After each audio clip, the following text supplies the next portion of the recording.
The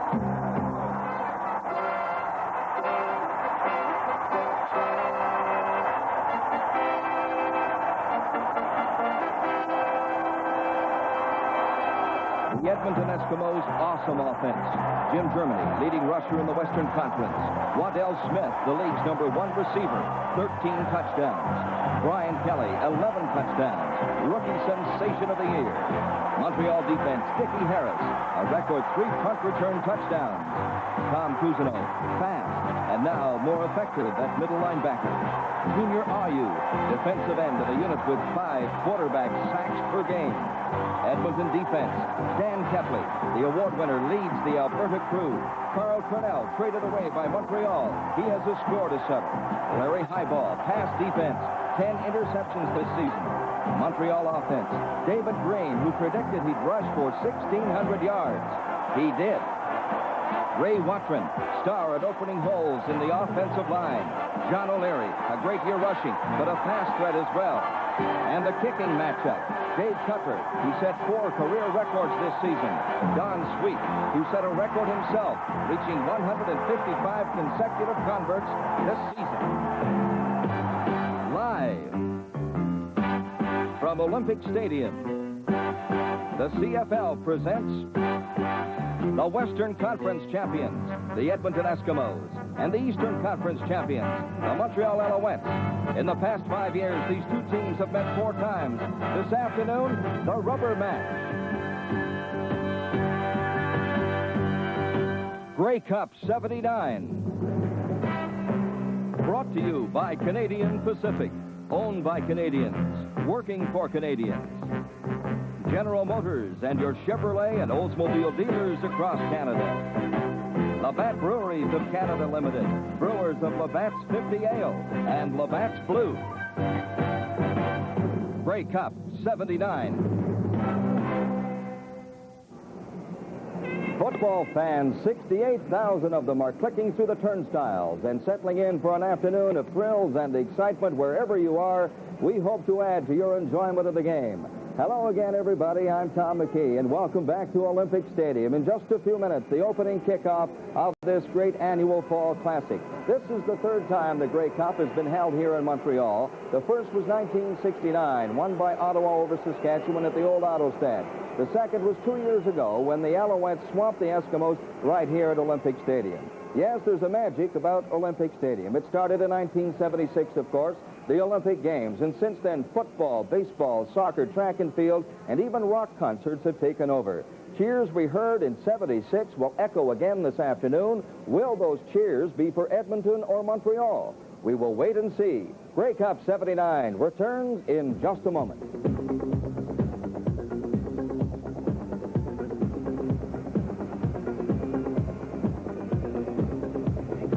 I love to fish. Now I own a fleet. With every catch, the company used to get tangled up with paperwork. Then I heard of AES word processing systems. Our productivity doubled without any complaints. In fact, they thank me. Store work on diskettes. Make revisions on the screen. Type perfect copies at 540 words per minute. The money AES saves me this year could help buy another boat.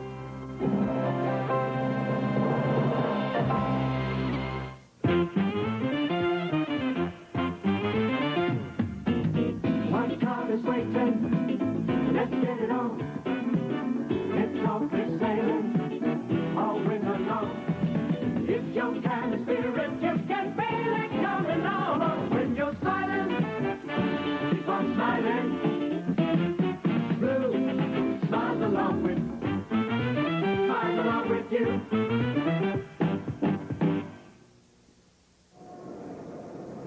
Pre-game festivities are underway here in Montreal. We are now just 25 minutes away from the Grey Cup 79 kickoff. The buzz of the crowd is getting louder, and down there among the thousands are today's sideline reporters, Bill Stevenson and Don Whitman. Well, Tom, Bill Stevenson and I were remarking just moments ago that in our years of covering football, we can't recall weather conditions being this good. No, and it's been a lot of years, too. And I'd like to tell you, football fans, don't let the uniform that Don has on here fool you. He just came from Winnipeg and maybe needed it. You don't hear. The temperature's in the mid-40s. They say it could climb up to the 50s. You know, we were trying to think back, Don, and I've been talking to a lot of people. I've been covering Grey Cup since 1954, and the only time I can recall whether approaching this was Vancouver, about 58. Right, but I can recall some awfully bad ones, such as 1975 in Calgary, 2 years ago right here. I can't recall being so comfortable. That's the kind of day we have for the Grey Cup. There's another point to it. Having been around the Grey Cup for a long time, a lot of the young reporters are coming up and saying, do you notice any difference in the fever? My paper wants us to do a story on how the Grey Cup's going down. I'll tell you, if anything, it's going up. I have met more people from all across Canada at this Grey Cup than any other. I mean, maybe I got around a little more, I don't know, but it's certainly has the Grey Cup fever and the festival atmosphere. Maybe people just have a better capacity for consuming the grape. You may have hit the point. Well, Montreal, of course, such a cosmopolitan area. There are so many major hotels. And I suppose it's spread out a little more. In Toronto, which is as large, but everything seems to be concentrated in one area. The same when it was in Calgary or in Vancouver. That's right. It was in the one major hotel, whereas here, as you pointed, it was. But, you know, the people in Montreal, too, have gone all out. All the cab drivers I've ridden with this week, and there have been many, they all talk Grey Cup. They all say, hope you have a great time. The atmosphere has been sensational. I came in from the airport, and the cab driver even had a television set in the front seat of his cab. I hope he isn't going to be doing too much driving while he's watching the action. Don, I'd be remiss if I didn't ask you who you're picking for this game. Well, I kind of like the Edmonton Eskimos. I followed them throughout most of the season and was involved in quite a number of the Edmonton Eskimo telecasts. An explosive scoring machine. They averaged 39 points per game at home. They set a new record this year for total points during the course of the season. I think they should win it. However, the Alouettes have always been tough in a Grey Cup game. I think you probably lean to Montreal. Well, let me put it this way. On the statistics, there's no question Edmonton is the superior ball club. And if you pick it that way, and usually you do, you go to Edmonton. But I can't find anybody picking Montreal. So many people going for Edmonton, I kind of feel that this is the mark of an upset. And don't be surprised. I wouldn't be a bit surprised if Montreal did. Their defense has never been better. They go into this game probably at the peak. Only one thing, the missing of Dan Yoakum. That's got to hurt them a bit in the offensive line. Well, at the conclusion of the game, we'll be in the winning team's dressing room. Now, let's go back upstairs to Tom McKee.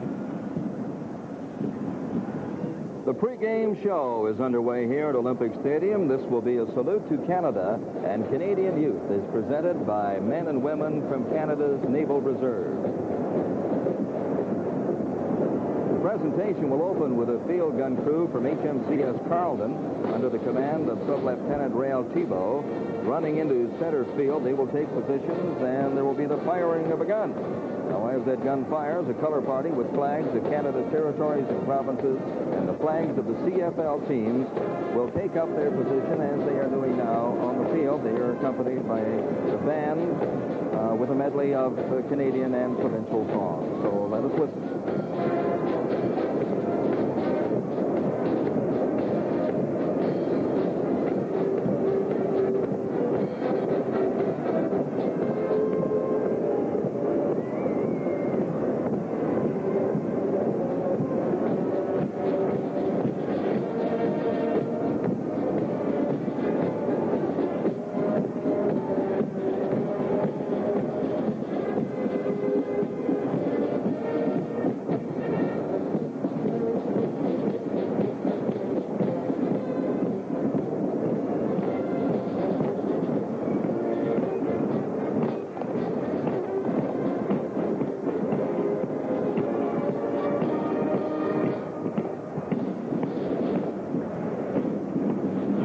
Just a few moments, we'll go back down to field level and catch some more of the pregame festivities. But as has been the case in years past, this telecast of the 1979 Grey Cup game will feature the top commentators of Canada's major networks. It is my pleasure to introduce them to you now. Calling the play-by-play will be Don Chevrier. Don is working his 10th Grey Cup. He is joined by Pat Marsden, who will be working the first half of this afternoon's football game. They, of course, will be joined by the color commentators, Frank Rigney, an award-winning lineman, and Russ Jackson, a Canadian legend who retired following the Grey Cup game just exactly 10 years ago. Expert analysis will come from Mike Wadsworth, who has a wealth of playing experience, and Terry Evanson, who played in both conferences. Everybody is asking and wondering what will happen in the game today. Will it be offense or will the defense take over? With a closer look Let's check in with Frank Rigney and Russ Jackson and see what they think about it. Russ, even though we've both been rather offensively oriented throughout our careers, I think defense, with the track record of these two ball clubs, is going to be very dominant this afternoon. Frank, whenever you play a sudden death football game, especially a Grey Cup game, as we both know, defense often wins for you. And the Edmonton Eskimos, with the acquisition of Carl Cornell and being able to run that 3-4 defense, have become really an awesome defensive power. Well, they certainly have, and they have a wide variety of defenses because of personnel. Towns and Potter on the outside here, the linebackers that are circled, come on a blitz quite often, particularly on a first down in a passing situation when the field position dictates that. Carl Cornell and Dan Kepley fill the inside, and I really think that 3-4 defense is rather vulnerable against a run, that, of course, being the long suit of the Montreal Alouettes. So I think the Edmonton Eskimos will really have a variety of defenses out there this afternoon, dictated, of course, by personnel and field position. The Montreal Alouettes, on the other hand, have a very standard type of defense. That's true, Frank. They like to play a 4-4 type of defense, and I think they feel they cannot cover the Edmonton Eskimos man-to-man. They feel they have to play zone defense, and when you do that, you have to play a real team defense. You must get the 4 short defenders covering the entire width of the field. And along with that, you have to get a good pass rush. The front 4 must put some pressure on the Edmonton quarterback, but then the 8 defensive secondary men must cover the entire width of the field. And here we have good coverage with Larry Utek underneath the intended receiver and Dickie Harris behind that receiver. And I believe that throughout the afternoon, the Montreal defense is going to have to do this because that Edmonton club is going to live by the pass, and if they can't play team defense, I think they're going to have some problems. Plus, I think you've hit the number one thing. If you have to pick out one factor in this football game that's going to be the most significant, can the Alouettes put enough pressure on the quarterbacks from the Edmonton Eskimos? Well, when you're playing zone defense, which I think they have to do, they have to bank on that front 4, and if they can, they have a chance of winning. Well, that's what we think will happen defensively. Here's Terry Evanson and Mike Wadsworth. They'll talk about offense. Michael, the distinct advantage the Edmonton Eskimos have over the Montreal Alouettes is the quarterbacking of Warren Moon and Tom Wilkinson. Tom Wilkinson, the leading percentage passer in Canadian Football League history. Warren Moon, the touchdown king in Canadian football today. I don't think Montreal can stop him. I think you're probably right there, Jerry, and of course they're ably assisted by their outstanding receiving corps, and I think particularly this afternoon, Tommy Scott, their outstanding interior receiver, could be a big man because they'll be working against the zone coverage of the Alouettes, and I think particularly they might try to work against Larry Utek. Well, there's no doubt about it that Tommy Scott is as fine a receiver in Canadian football, and if anybody can destroy the zone, Tommy Scott can. I look for him to have a great game this afternoon. But you know, when you talk about the Alouettes offensively, you have to think in terms of David Green right away. This man personally accounted for 40% of the yardage they gained. Undoubtedly, Joe Scannella would love to control the football this afternoon through his rushing efforts. He gained over 1,600 yards during the regular season. Michael, they're going to come up against a 3-4. They got Kepley and Carl Cornell in the middle. I don't think they can run against it, even though it predicates that they should. We've got 2 of the toughest linebackers in football in there, and I think they're going to stop David Green cold. Jerry, I don't think they'll stop him cold, but I do think they'll stop him. I do think that they'll have to go to the air, something the Alouettes don't really like to rely upon, but Joe Barnes has shown that he can run with the football himself, roll out and scramble, and he's got able receivers in terms of Bob Gaddis and Keith Baker, as well as Peter Dellariva, who hasn't been used an awful lot this year. He could be a big man this afternoon, but I'm sure they're going to have to go to the air, and it's all going to depend on whether Joe Barnes can come up with a better effort than he did last week against Ottawa. Well, I don't think they can do it, Michael. I'm going to have to disagree a little bit. They haven't gone to their inside guys. Edmonton's outside linebackers and Potter and Towns can cover as well as anybody on the outside. Peter Dellariva is going to have a great game because their outside receivers can't work against Holloman and Heibach. We're going to see soon. It's going to be exciting. Oh, we need a referee there. Well, you've heard what our experts think. John Chevery is anxious to find out what the expert head coach of the Alouettes thinks. This is Grey Cup 79 from Montreal. Sunrise, day breaks, dawn comes and the world awakes. There's a brand new day on its way, and Sanyo makes it better. Sunrise, day breaks, dawn comes and the world awakes. There's a brand new day on its way, and Sanyo makes it better. Wake up to audio with the true-to-life quality and richness you've been dreaming about. Wake up to Sanyo's new generation of audio components. It's an exciting new day for sound. Live it to the full with Sanyo. Sunrise, day breaks, dawn comes and the world awakes. There's a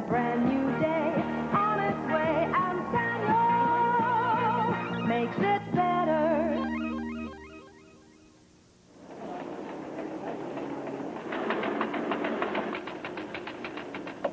Every day, 140 people from Toulon in Manitoba come to work at jobs created by the tenacity of two young brothers and the help they got from people like Frank Bava at the Royal Bank in Winnipeg. Started with a good idea, but not enough money. Now here we are in our third factory with more than 140 people. It hasn't been easy, but the Royal Bank has backed us every step of the way. Royal Bank. When you succeed, we succeed.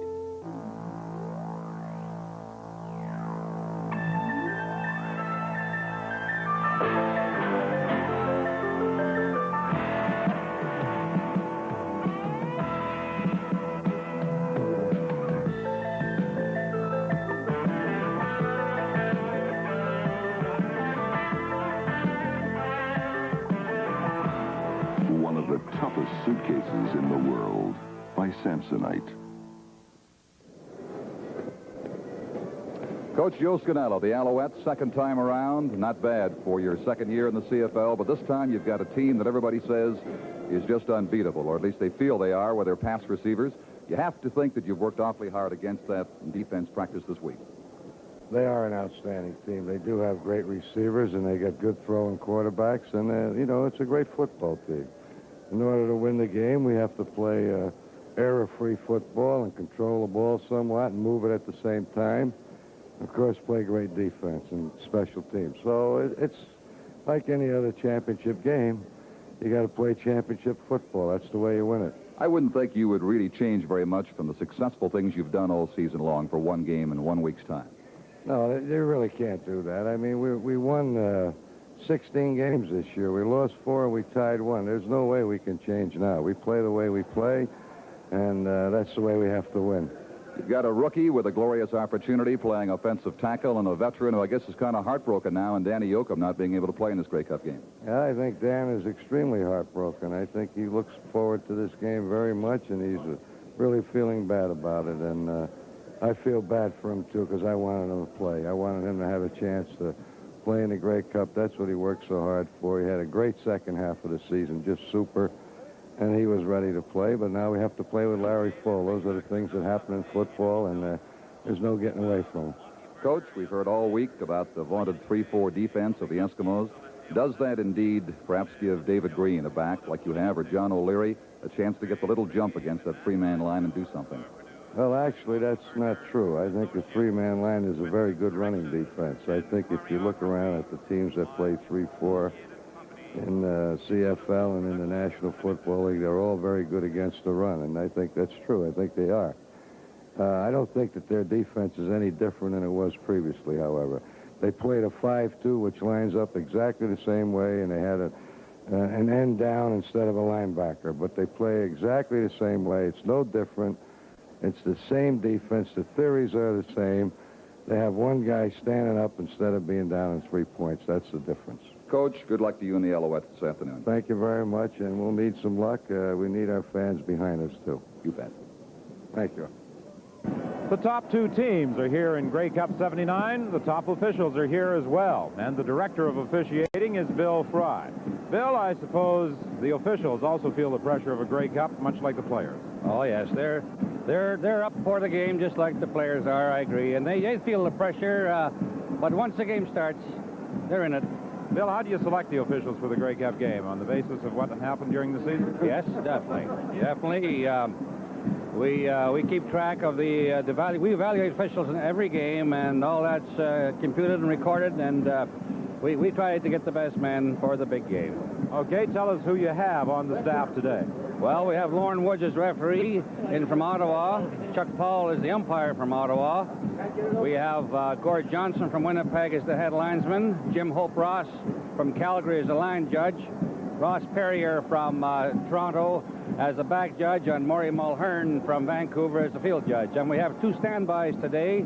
Bud Ulrich from Winnipeg is a standby referee, and Al McColman from Hamilton is a standby other official. Have you had to press the standby officials into service in any Grey Cup game? Yes, just a couple of years ago in Toronto.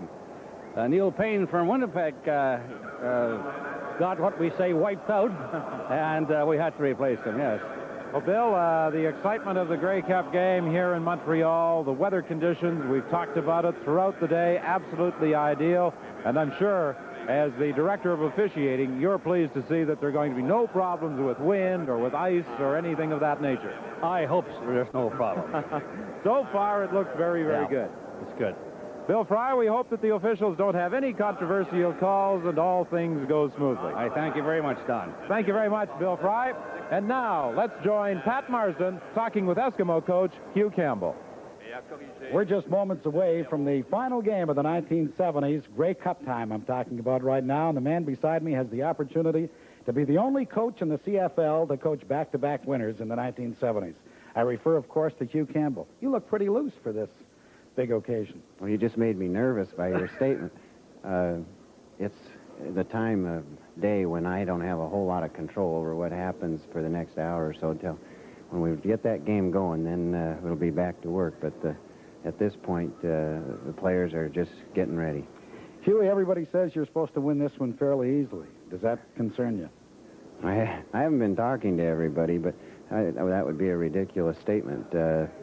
No Western club has ever won the Grey Cup in modern history in the East, except the one time we did it last year, and the odds on us doing it twice in a row are very slim, particularly with Montreal playing in their home park. You did a hammer job on them about a month and a half ago. Are you as good now as you were then, or are they better now than they were then? Well, they've really improved. The acquisition of Jimmy Marshall, really angry at my friend Lancaster for letting them have Marshall, because that has really helped their secondary, and then they've been playing well. They're hitting it at a peak. You know, they haven't lost since they played us, and they're a good football club. I think that we're still a good football club, but it should come right down to the end, and it'll just be whether it's Cutler or Sweet. Huey, do you play it close to the vest for the opening few minutes, or do you come out with guns blazing? You're right. Huey Campbell, good luck. It's always a pleasure. Okay. And that's the scene from about 1,500 feet above the stadium facility here at the Big O, as our live camera and the helicopter looks down on this afternoon's Grey Cup game. What a far different scene it is this year than it was 2 years ago when that field looked like a skating rink. You know, we've heard from the respective head coaches of the teams involved in today's Grey Cup game. Much of their work is now over. The planning and the strategy, the talk sessions, the screening of miles of film, and the selection of personnel. It's now a matter of execution, and that responsibility lies directly on the shoulders of the players. Let's meet them now.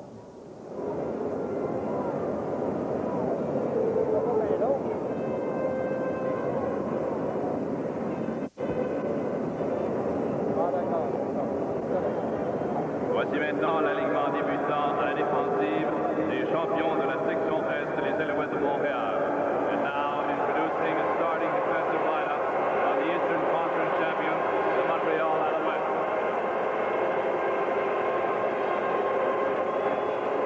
Le numéro 68, number 68, ailier à gauche, left stand, Tony Petrocchio.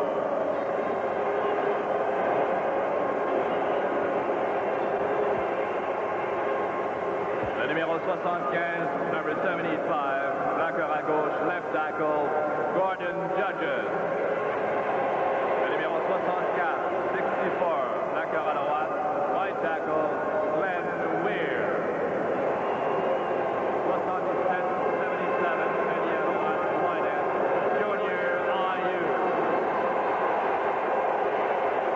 62, 62, secondaire à gauche, left linebacker, William Hampton. 45, 45, secondaire au centre, middle linebacker, Tom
72, batter 62, right tackle, Becca Alouette, Bill Stevenson.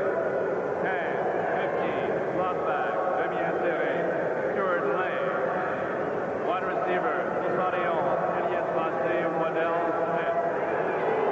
25, 25, running back, Demi Tim Germany.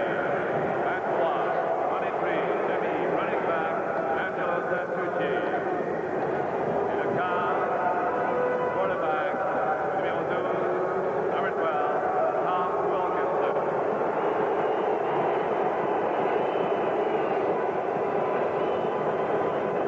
Entraîneur chef, head coach, Hugh Campbell.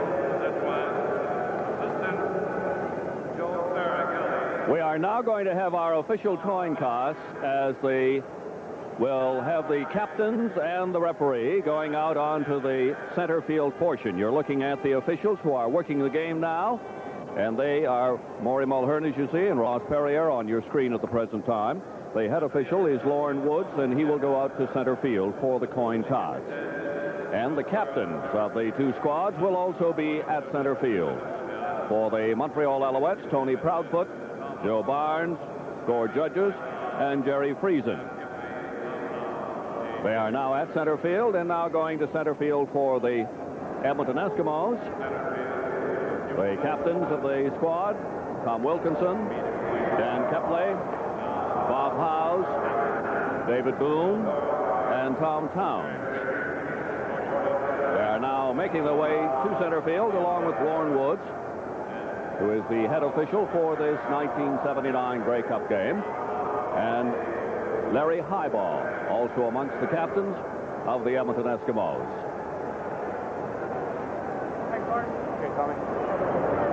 There you see Gord Judges exchanging a handshake with Tom Wilkinson, and all the captains Montreal, you exchanging won handshakes. the toss. It's your choice. We will receive. You want to receive? Okay, fine. You'll kick from that end. Edmonton will kick off. Montreal receive. Good luck, fellas. Lauren Woods is signifying that Montreal has won the toss. Edmonton will kick off. Montreal has elected to receive. And now, ladies and gentlemen, I would like to introduce you to Miss Grey Cup, Marlene Flaman. Marlene, congratulations. It's been an exciting week. Oh, it's been fantastic, Bill. Just great. Marlene, you go to the University of Saskatchewan in Saskatoon. I know there are a lot there saying hello to you, so say hello to them. I'd like to say hi to everybody in Saskatoon on campus and also to all my friends and relatives in Southie, Saskatchewan. Southie, just a little bit north of Regina. Now, what did you win as Miss Grey Cup? I won a trip to Hawaii for 2. I won a beautiful TR7. I won this fur coat that I'm wearing. I won a beautiful Singer sewing machine and a microwave oven. Oh, you just had a wonderful drive. A great skidoo. Oh, just great. Fantastic. What have you been doing this week? You name it, we've done it. We've been all over Montreal. We've been eating in the finest restaurants. We've met a lot of dignitaries, a lot of people in the sports world from, like, with the football club. And a hockey game last night. Yeah, great. The NHL game was terrific. We met the mayor of Montreal. Are you a great football fan? Yes, I am. I love it. It's great to be here. You follow the Saskatoon Hilltops, of course. A little bit, yeah. And who do you pick for this Grey Cup game? I'm going with Edmonton. I've got to go with the West. With the West? Yes. Edmonton's to win. By how many points? About 7 or 8. Marlene Flaman, Miss Grey Cup, congratulations. Thank you very much. And now let us go to center field, the singing of our national anthem with Roger Doucette.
Dave Cutler will be kicking off for the Edmonton Eskimos. The Montreal Alouettes will receive when Grey Cup 79 from Montreal returns in a moment. Come on, Guy. Let me show you some driving tricks. In my Monte Carlo? Sure. Hey, you know, this isn't bad. Comes with turbo, too. I know. Look how she's taking this corner. I know. Hey, I guess there is more to Guy Lafleur than just hockey sticks. Hey, you got a pair of skates? Touché. At General Motors, we're committed to leadership in fuel efficiency. Every second that passes, your skin is losing moisture. And when your skin loses moisture, it looks rough and out of condition. Moisture. This product contains moisturizers to put back the moisture in your skin. Brute Light by Fabergé. Use it as a lotion after shaving, after showering, or as a light masculine fragrance after anything. Brute Light. It's the sensible way to fight dry skin and smell great.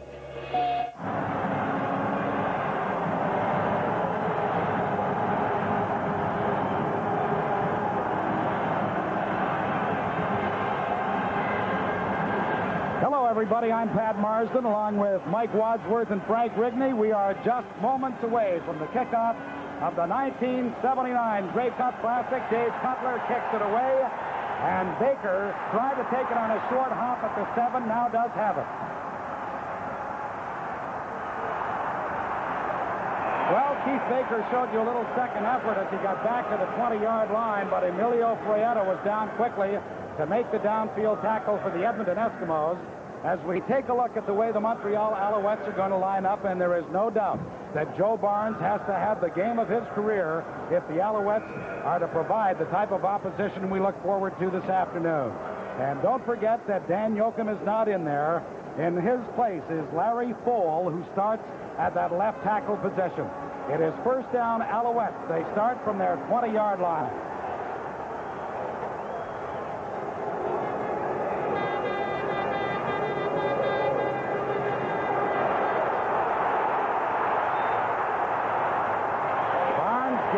To about the 27 before Pete Laverato hammers them there, but obviously the Montreal game plan. They've got to try to get Excellent outside. move by Barnes getting outside of Tom Towns on that side. Mike, that's a little bit surprising to start a ball game out that way. Well, you know, I was talking with Coach Jack Goda just before coming up, Frank, and he said, look where they play Fennell. If they play Fennell on the outside as opposed to the nose guard position, that means their blitz will be coming wide, and that's what they did with Towns, but he came in a little too shallow.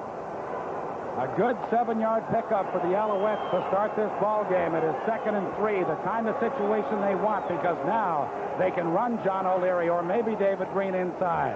They go to Green and they try to get him outside. He's got the first down and out to the 32-yard line. A very important first series for the Alouettes. They were able to move the ball. Dale Potter and Ed Jones moved up to make the tackle to contain Green, but it is a first down for the Owls. The leading rusher in the CFL, the Shenley Award winner, is the top player, David Green, and what a campaign he had. Now Barnes rolled out of there on first down previously. Let's see if he does it again. First down, Montreal, from the Alouettes' 32-yard line. John O'Leary. O'Leary found a little bit of an opening as he sliced out tackle for about 5 yards out to the 37. Mike, in the last 2 plays in succession, David Boone, number 64, who had an outstanding year for the Edmonton Eskimos, has got an awful lot of penetration against that Alouette offensive line. The gain was 5 yards, make it 2nd and 5. Alouettes from their 37. They started this drive at their 20-yard line after taking that kickoff. Joe Barnes, Texas Tech is his alma mater. As the Eskimos appear to be offside, David Green puts his head down, and this is what he's done all season long. Broke the initial tackle, finally brought down by Laverato. Ron Este made penetration, but Green was able to break through and pick up the necessary yardage, and there was an offside penalty. Last season, David Green did not have a big game against the Edmonton Eskimos in the Grey Cup final, but this season he's had a whole new career made for him, and he thinks he's going to be able to carry that into this afternoon's contest. Well, not only was Ron Este offside on the play at that nose guard position over the offensive center, Doug Smith, but he also missed the tackle. The consensus was Montreal had to be able to control the football, not only to score points, but to keep it away from the Edmonton offense themselves. They have done that effectively in the early moments of this ball game. A little play action fake. Barnes in trouble, unloads it to O'Leary. What a job he did. To get to the 50-yard line, he's pinned there by Tom Towns, and the gain is only about 3, but the effective part was Barnes was able to unload. Take a look at Dan Kemley. He does a great job here. He doesn't get O'Leary because Doug Smith gets back to pick him off. But he's the one that slows up O'Leary, and as a result, the rest of the defense is able to gather and stop him for very little gain. Spot the ball right at the Montreal 50-yard line, make it second, and about 7.5 yards to go for the first down.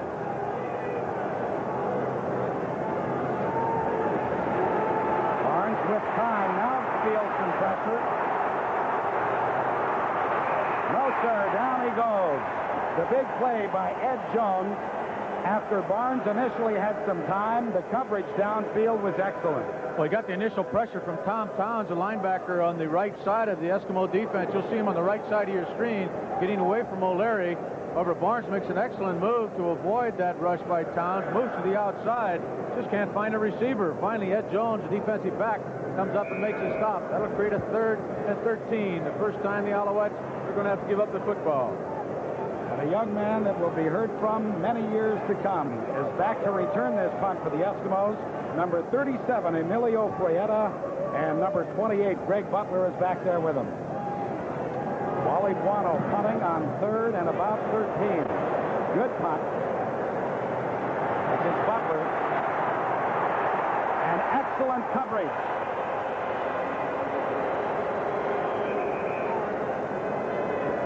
The Eskimos are going to start from inside their 30-yard line. We are still scoreless. There's a timeout on the field, and Grey Cup 79 resumes in just a moment. When do you know that you got it? When do you show that you got it? When you got it, you know it. When you got it, you show it. Hey, Pontiac, you got it. How does it feel when you got it? Do you reveal that you got it? Pontiac's built for a changing world. From the value-packed economical Acadian to the commanding new look of the weight-reduced full-size Pontiacs. From the family-size Le Mans to the unique Trans Am with the guts and glory of available turbo V8. Or the all-new front-wheel drive Phoenix. You've got to know who's got it. Hey, Pontiac, you got it. Nobody's got it like Pontiac got it. Nobody's got it like Pontiac got it. Nobody's got it like Pontiac. You got it, Pontiac. The Edmonton Eskimos take over the ball offensively for the first time. Tom Wilkinson, with a career completion record of better than 61%, is the starting quarterback for the Eskimos. The ball at their 28, first time they've had the football in this ball game.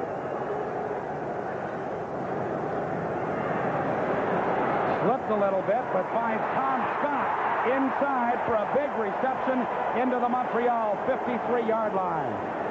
Well, Mike, before this ball game started, you said that he may well be a very integral part of that passing offense. Tom Scott, of course, coming from that slot back position. Here he is. A closer look at Tommy Scott, Frank. We expect the Alouettes will be sitting in zone coverage through most of the afternoon. Consequently, we think that Tom Wilkinson will try to hit those seams, and he's got all the receivers in the world to use. The gain was 29 yards. First down, Eskimos from the Montreal 54. This is Jim Germany. Germany is all the way down to the 36-yard line, pinned by Dickie Harris.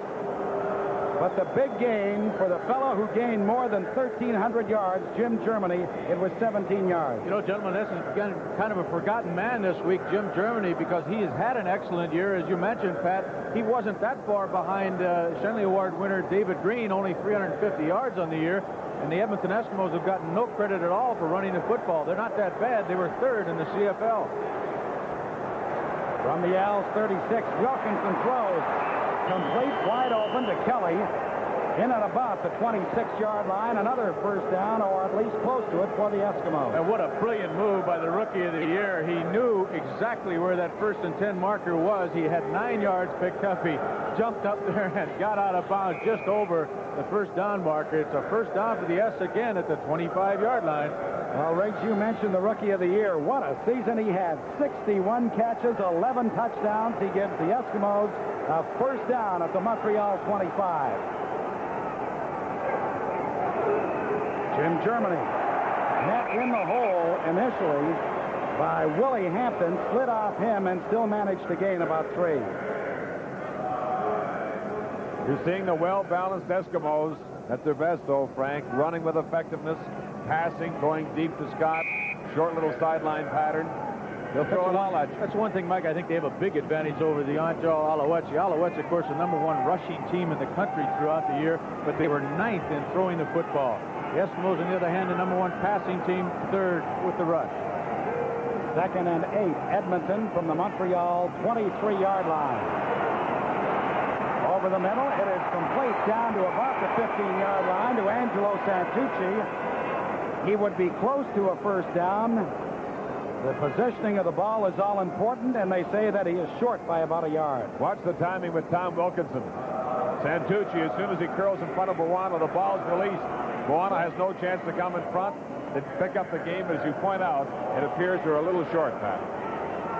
Warren Moon comes in to the quarterbacking position for the Eskimos on 3rd and a short yard. Wilkinson 3 for 3 in this drive that started back at the Edmonton 28. Pat, in these circumstances, he sneaked about 99% of the time. There he goes again. Boy, I'll tell you, that's close. The Owls think they've stopped him, and I tell you, they may have. Well, we'll have officials on both sides of the ball. Unfortunately, they'll be wearing the green and the white. But take a look at it again. Bit of a follow-up, I think, on Warren Moon's part in terms of the timing there. He really seemed a bit delayed before he tried to get over that 15-yard line. Here's the measurement. They are going to be short, I believe. Well, the crowd tells you the situation.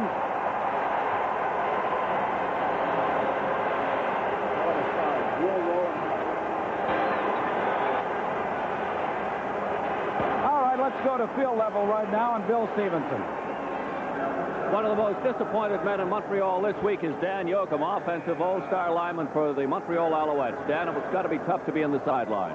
Yeah, it's very tough. It's been one of the worst weeks of my life, and I did everything possible to get it ready, and I ran out of time. It's as simple as that. I tried freezing it. I tried therapy, everything possible, but it wouldn't come around. It's got to be a very big boost for the Alouettes stopping Edmonton here. Sure, the guys aren't going to quit. They're going to do it, and I have all the confidence in the world in them. All right, back to Pat. Thank you, Bill. You saw David Green slip down, and had he not, he probably would have picked up a lot more yardage than he did. He's contained to about a 2-yard gain. A good look at the great middle linebacker of the Eskimos, Dan Kebley. But you know, Frank, as you look at the Eskimos defensively, they had virtually all 12 men right up by the line of scrimmage. Montreal, a club that will run 80% of the time on first down. Eskimos are going with that statistic, and they're coming up very tight. They'll play a gambling type of defense against you, going with those type of percentages. It is 2nd and 8 from the 17. Baker did not go to the sideline. He broke it back in, and so the pass goes incomplete.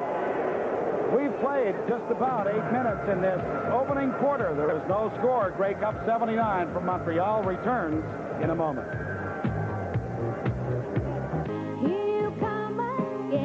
Here comes Both Sides of Dolly Parton from Kilo Records.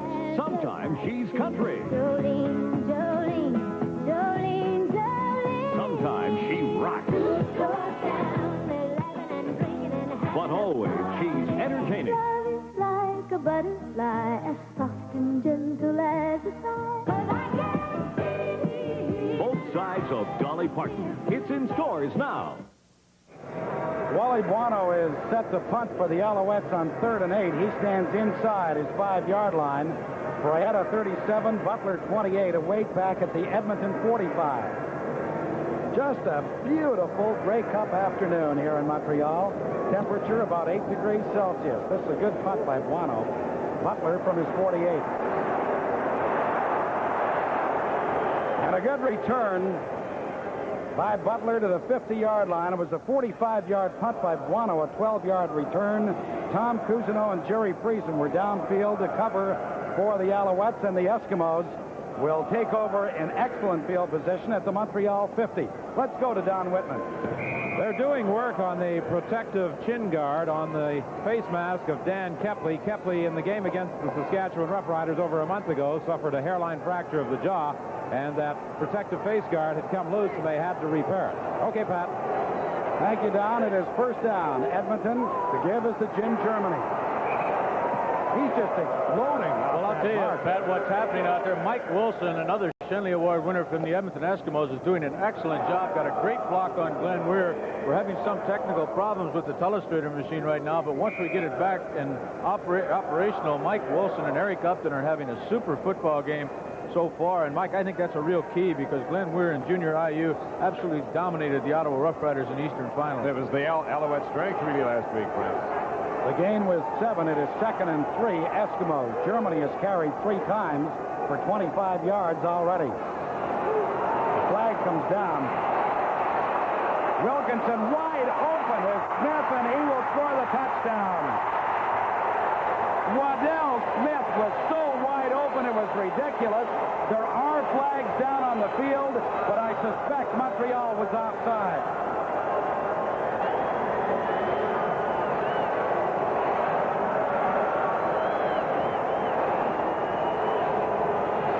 The excitement of the Edmonton Eskimos, Frank. You can expect that Waddell Smith might be the game breaker for them. He has been all season. The flags were down. They seem to be against the Alouettes, and this will count. Absolutely, just a total breakdown coverage. I think what happened there, Mike, it was Jim Burrow, number 16, as you see Waddell Smith waving to the Alouettes. Jim Burrow looked like he was covering Waddell Smith. He just released him when he thought Tom Wilkinson was going to take off with the football. Dave Cutler's point after is good. What a start for Tom Wilkinson. He is 4 for 4, 91 yards, and the touchdown strike to Waddell Smith. Another look at it. You mentioned that the coverage released and they saw Wilkie come up, but he didn't step over that line. Canny as ever. He drew in the defense, shot to the receiver, and it was all gone then. Well, I'll tell you, the number one matchup I want to look at, and I'm sure you agree, Mike, all afternoon was Mike Wilson against Junior IU, and so far Mike Wilson of the Eskimos is winning that battle. No pressure at all on Wilkie. He had all day to find Waddell for the first major of this ball game. Well, we've got 5 minutes, 19 seconds left to play in this opening quarter. It is imperative now that Montreal be able to sustain some kind of a drive, because the consensus has been that if Montreal ever jumps on them early and grabs a 2-touchdown lead, forget it. I mean, if Edmonton jumps on them. All right, this is Baker from his 5. Good move to get out to about the 29-yard line. Finally pinned down by Pete Laborato, but the Alouettes are going to start from inside their 30, a 24-yard kickoff return by Keith Baker. Everything the Alouettes have attempted to do so far, Frank, has been to the outside. Barnes eluded the rush by continuing to roll out. He's also tried to get Green either off tackle or wide. They haven't really tried to hit up the middle and go right at Kepley and Fennell. Well, when you look at that Eskimo defense, the number 1 in the country, if you had to pick out a weakness of any kind, I think we've talked about that before, it would be possibly their outside linebackers. They certainly aren't weak, but a relative weakness. We'll have a change of football as the Alouettes prepare to start from their 29-yard line. The Eskimos, the number 1 defense against the run in the CFL this year. This is David Green. Green is out very close to first down territory. Pete Laborato forced him out of bounds. The placement of the ball, again, will be all important. He may have that first down. Great block by Larry Smith on Tom Towns on that side. That's how the Edmonton Eskimos defense lined up in the initial play of the ball game, and that's the area the Alouettes attacked on the initial play with Barnes on the first play of this ball game. Now it's Green. Green has carried the ball 4 times this afternoon for 26 yards and is obviously going to be the key man in that Montreal attack.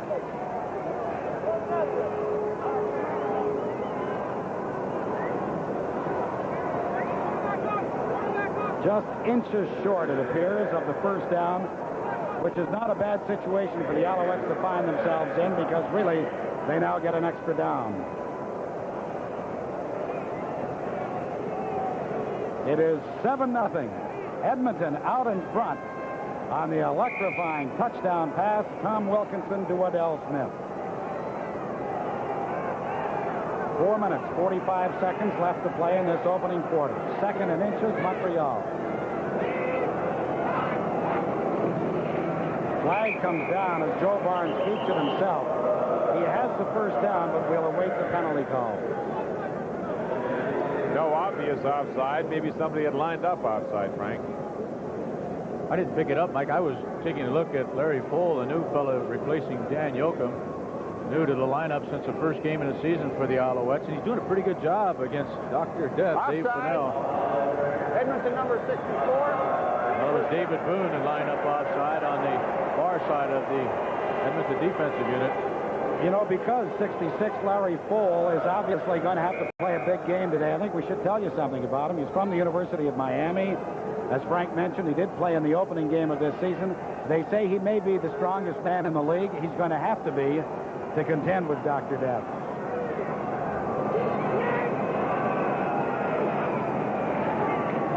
Little play action.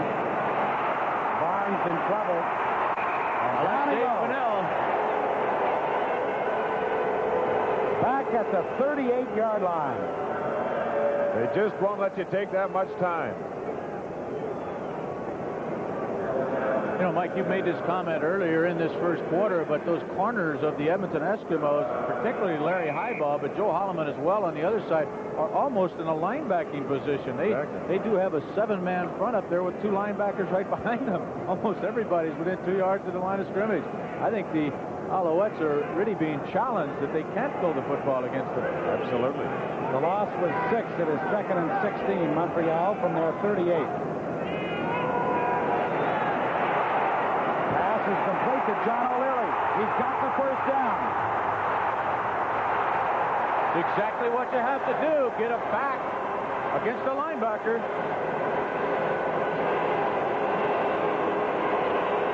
What a ball player he's been for the Alouettes throughout his tenure here, and particularly this year. One of the big reasons for David Green's success with his blocking ability, 2nd leading receiver, and also carries a very respectable 5.2 rushing yard average into this game. I'll tell you the other thing they did, Mike, is they're changing up their formations quite a bit. Peter Delariva normally lining up at a tight end position when he's in the backfield there and went in motion, so they're trying to isolate different receivers on different defenders. The gain was 35 yards as Green comes back and does not get to the line of scrimmage. Towns and Carl Quinnell were there to haul him down. It's a 7-0 ball game with just about 3 minutes left. This is Grey Cup 79 from Montreal.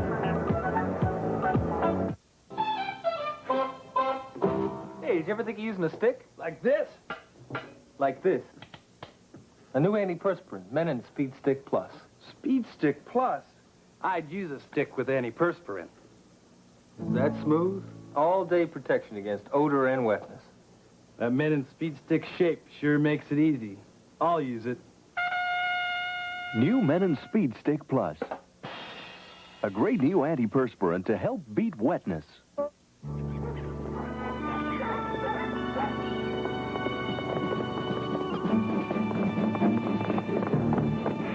The competitive instinct is very much alive in this country, and very much alive at Labatt's. We brew a lighter-tasting beer that has to compete with all the great beers of Canada before you'll call it yours. Labatt's Special Light. Here's to competition. It is special. The Montreal Alouettes have a 2nd and 10 from the Edmonton 36-yard line. They trail 7-0.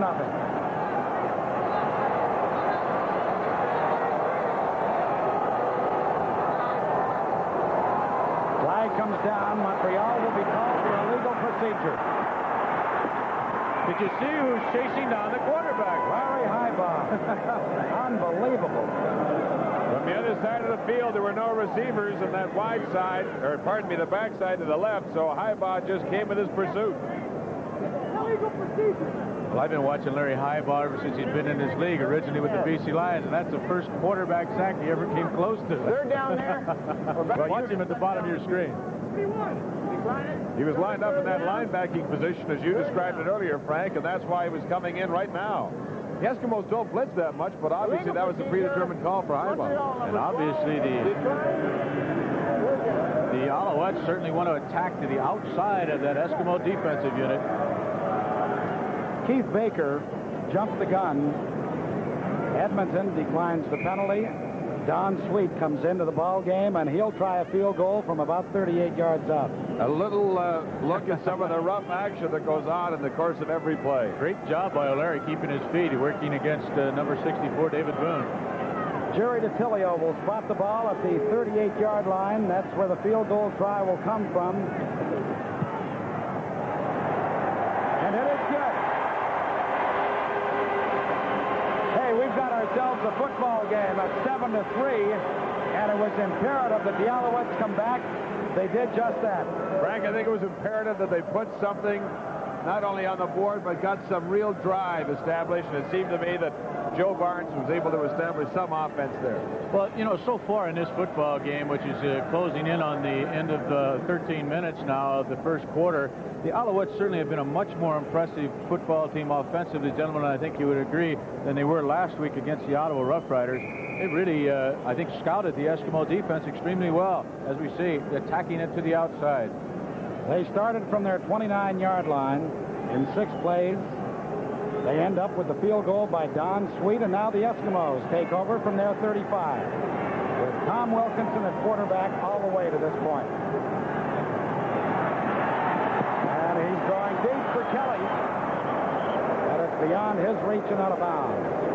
Frank, so long as the Alouettes are going to be sitting in their zone and not getting any more pressure than that on Tom Wilkinson, it's going to be a long, tough afternoon for them. Certainly is, and that time was rather unusual. I was watching Junior IU and Mike Wilson once again. Wilson did not block him, and they had Jim Germany firing up, trying to change up the blocking on those pass plays against Junior IU. He has not been a factor in this ball game so far. First incompletion of the ball game for Wilkinson, who was 4 for 5, including that touchdown pass to Waddell Smith. The drive at Germany, and red afternoon for them. Certainly is, and that time was rather unusual. I was watching Junior IU and Mike Wilson once again. Wilson did not block him, and they had Jim Germany firing up, trying to change up the blocking on those pass plays against Junior IU. He has not been a factor in this ball game so far. First incompletion of the ball game for Wilkinson, who was 4 for 5, including that touchdown pass to Waddell Smith. The drive at Germany, and read well by the Alouettes. A gang tackling defense led by Wally Buono. Just not the Eskimos' style, but all of a sudden they feel a compliment to their passing game, handing off on the draw. Maybe their coaching staff saw something from up in the spotter's box, but it certainly didn't work. And what an addition Willie Hampton, number 62, who helped out on that tackle, has been since Tom Cousineau has moved into the middle linebacking spot. Hampton does an excellent job in the left linebacking position. On 3rd and 10, Hank Olisic, who has averaged better than 47 yards every punt this season, is back to do the booting for the Eskimos. Dickie Harris, the most dangerous punt returner in Canada, has it. And that's the only way to contain him. Make sure you get him on the sideline and have lots of folks there to surround him. He's forced out at the 40-yard line, a 38-yard punt, but only a 2-yard return. So the Alouettes will start in pretty good field position at their 40. To say everybody enjoyed themselves this week in Montreal, Frank? The festivities have been absolutely fabulous once again, Mike, as they always are. And that was a good example of what that Montreal defense can do for this ball club. That was the first time either team has been stopped without a first down. We're winding down the opening quarter. It is 7-3. Edmonton out in front. Montreal with a first down at their 40.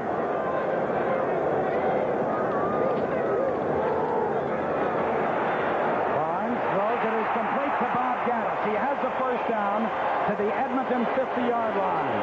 Larry Heibaugh made the tackle at that point. An extremely well-thrown football by Joe Barnes. Pick up this 20-yard gain with Gaddis. He did not throw that ball that well against the Ottawa Rough Riders last week in the final, but this one's right on the mark. Helps to get that kind of blocking, too, Frank. Certainly does. Gaddis, just a little curl-in pattern against Larry Heibaugh. They're lining up Gaddis against Heibaugh once again. He had 47 receptions on the season. David Green just driving his way to the 45 for a gain of 5. You know, we talked about Tom Wilkinson really being on the mark. He was 4 for 5. Barnes is 3 for 4. We've got a tremendous football game going for us as the first quarter comes to the end. It is Edmonton 7, Montreal 3. Grey Cup 79 continues after this.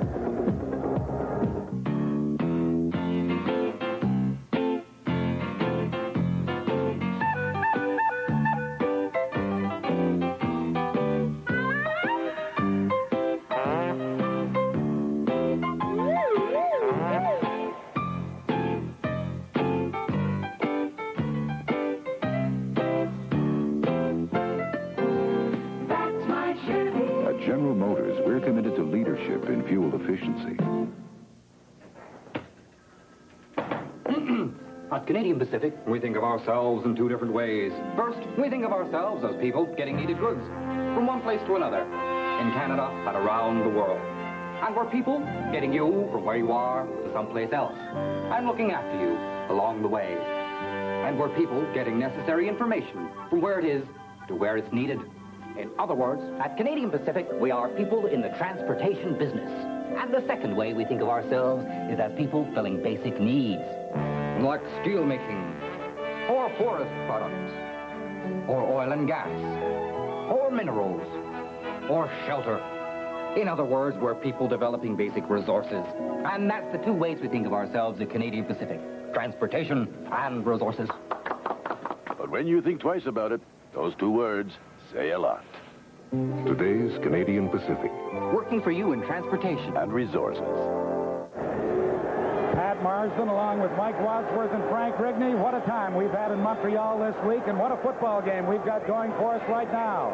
As we begin play here in quarter number 2, the Owls trail 7-3. This is David Green. He's got another first down into the Edmonton 30-yard line. The Owls now really establishing that running game as Ed Jones finally makes the tackle, but another big first down for the Alouettes. When you see the guards get around the corner that cleanly, you know they're doing a great job of sealing at the point of attack, Frank. Well, they knocked Dale Potter, number 30, about 5 yards back here on this play, and they've really worked Towns and Potter over at that outside linebacking spots. They're getting into that backfield absolutely free, Mike. 7 carries for David Green, a total of 47 yards so far. Barnes throws. The catch is made, but a flag comes down as John O'Leary made the reception at about the 27-yard line, hit immediately by Pete Laverato. I think we might have a holding call against newcomer Larry Full. To me, like he was holding against Dave Fennell. A little discussion going on with defensive captain Dave, I should say Dan Kepley, number 42, and I believe that will be the call. Okay.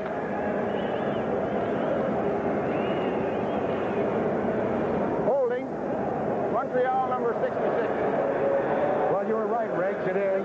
Newcomer Larry Full assessed the holding penalty.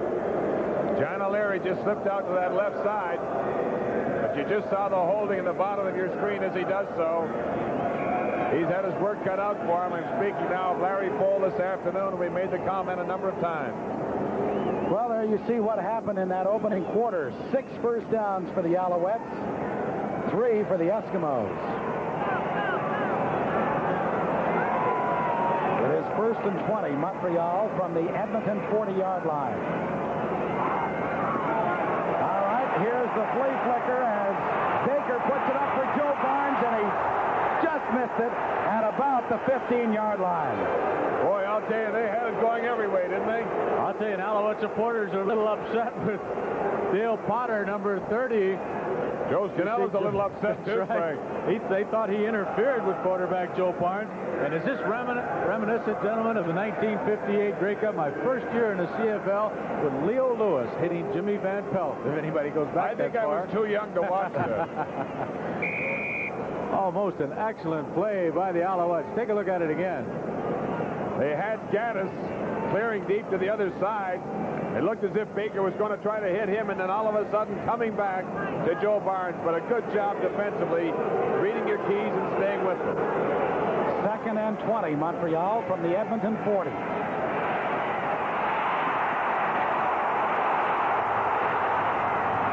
Barnes throws. The reception is made by Bob Gaddis. He's short of the first down by about a yard. What a job by Joe Barnes to evade the rush. Well, the initial pressure came from Tom Towns, and then it was Ron Este. I'll tell you, the key is, though, a great job by Joe Barnes. Last week, Joe was not up to his game. He was very flat. But today, he's standing in the face of a big rush. And he does so here as we take a look at Gaddis in isolation. Coming back to the football, Highball not in time. Highball just gave him absolutely too much room. Highball has that great speed, but he also knows that Bob Gaddis has it as well. It is 3rd and a yard to go as the Owls go with that full house backfield. Barnes keeps it himself and ducks under the initial rush to get the first down at about the 17. That was his ex-teammate, Carl Cronell, that he slipped under the attempted tackle. Well, don't go away. What an opening to this ball game. It is 7-3. Edmonton. Grey Cup 79 returns in a moment. Okay, we're going to check out the different jobs we do at Canadian Pacific. You got that? Okay. Railway, that's one. Airline, that's one. That's two. Trucking, that's one. Ships, that's one. Telecommunications, that's one. Hotels, that's one. Okay, railway, airline, trucking, ships, telecommunications, hotels. That's one job. Transportation. Now, on to the others. Mining, that's two. Forest products, that's two. Real estate, that's two. Steel making, that's two. Petroleum, that's two. Okay. Mining, forest products, real estate, steel, petroleum. That's the second job. Resource development. At Canadian Pacific, we work at two basic jobs. Transportation and resources. Today's Canadian Pacific. Working for you in transportation and resources. It's a partisan Montreal crowd, but you know that these girls are cheering for the Eskimos. They're the Edmonton cheerleaders. As the Owls start, first down from the Edmonton 18.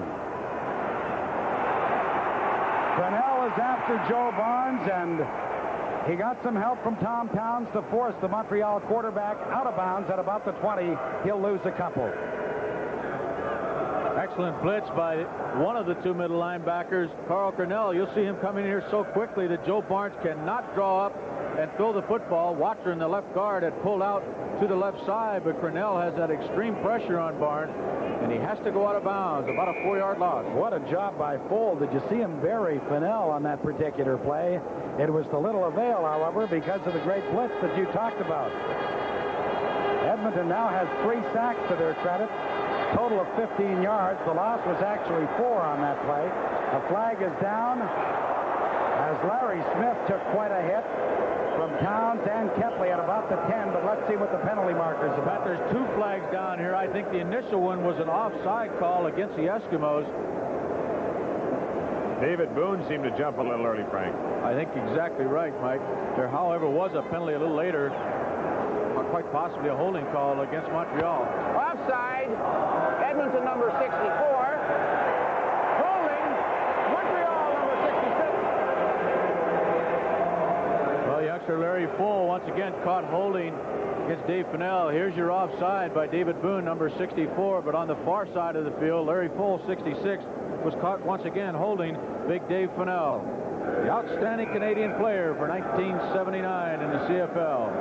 The difference in the penalties is 5 yards, so they move the ball back to the 27-yard line. It is second and about 18 yards to go for the Alouettes. They trail 7-3 here early in the second quarter.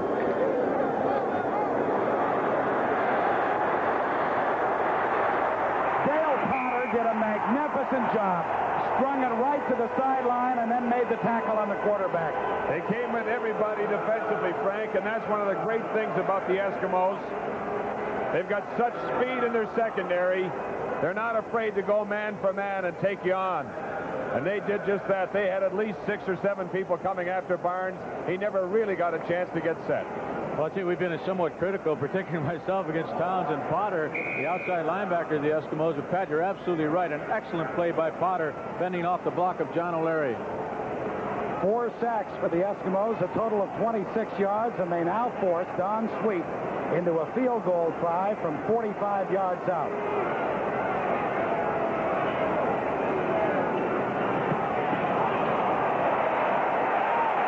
It is good.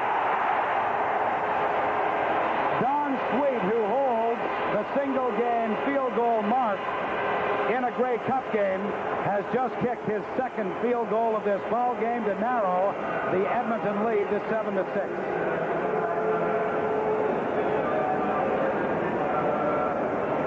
Sweet had 6 field goals in the 1977 game against these same Eskimos. I'll tell you, I think he held his breath because that ball seemed to hang in the air for a while. It just came down inside and had enough distance. Well, the Montreal drive that time was 9 plays, 3 first downs, and they end up with another field goal. Wilkinson throws. Konahowski couldn't squeeze it.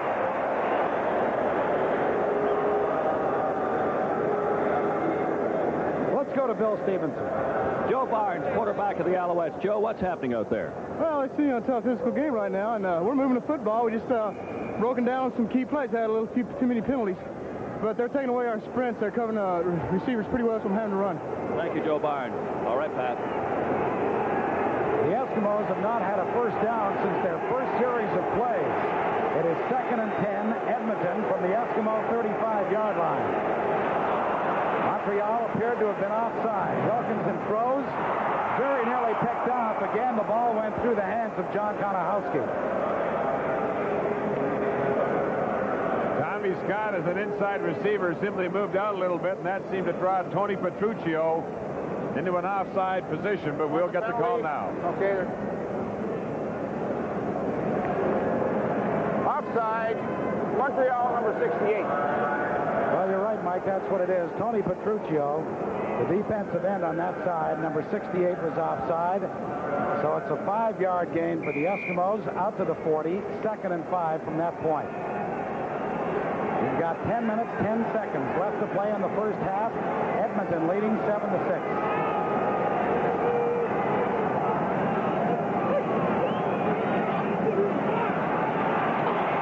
Wilkinson throws, complete to Stu Lang. He'll have the first down. Hit by Wally Buono at the 50-yard line. Let's go to Don Whitman. Kyle Cornell, how's it feeling going against your old mate? Well, you know, it's football. We're a little slow on defense. I think we're giving them a little too much yardage on the sprint draw. I missed one down there on, I think, 2nd and short. I should have had him. I went for his head. He ducked me. So they got the 3 out of it. We should have stopped him short and gave the offense the ball, you know. So I'd have to tighten up a little bit and go with the rest of the defense. Wilkinson throws complete to the 50-yard line. The catch made by Waddell Smith. Wilkinson is now 6 out of 8 completions. Willie Hampton, a linebacker on that side, came on a blitz, number 62 there. It was a good job by Jim Germany to turn back and pick him up, allowing Wilkinson time to throw the football, but also allowed no coverage underneath by the linebacker on that side as Hampton was coming in on the quarterback. First down, Edmonton. The ball just inside the Montreal 50. They've gained 110 yards passing so far this afternoon. Jim Germany.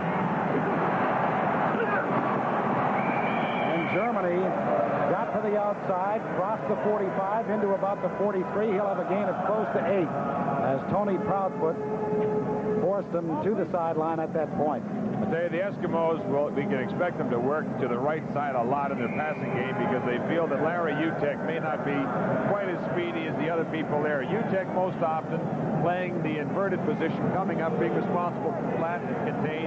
He tried to come up and stuff Mike Wilson. That's a bit of a mismatch. That certainly is. Germany has carried the ball 5 times this afternoon for 32 yards. It is 2nd and 3, Eskimos. This is Angelo Santucci. That's his first carry of the ball game, and he may well have the first down. He got inside the 40. He had to reach to at least the 39, and he appears to have done so. You know, it's been a very exciting, entertaining football game so far. All the Eskimos only lead by 1 point, 7-6. It's been a lot more offense in the first 20 minutes of this football game than I thought there might possibly be because of the caliber of both defenses. I agree with you wholeheartedly, Frank, and the surprising thing is that we've only had the one major score because they have moved the ball well. And that on a semi-broken play, really, when Jim Burrow let Waddell Smith wide open on the far sideline. It is a first down. The ball at the Montreal 39, being controlled right now by the Eskimos, who lead it 7-6. The draw to Germany. Another first down.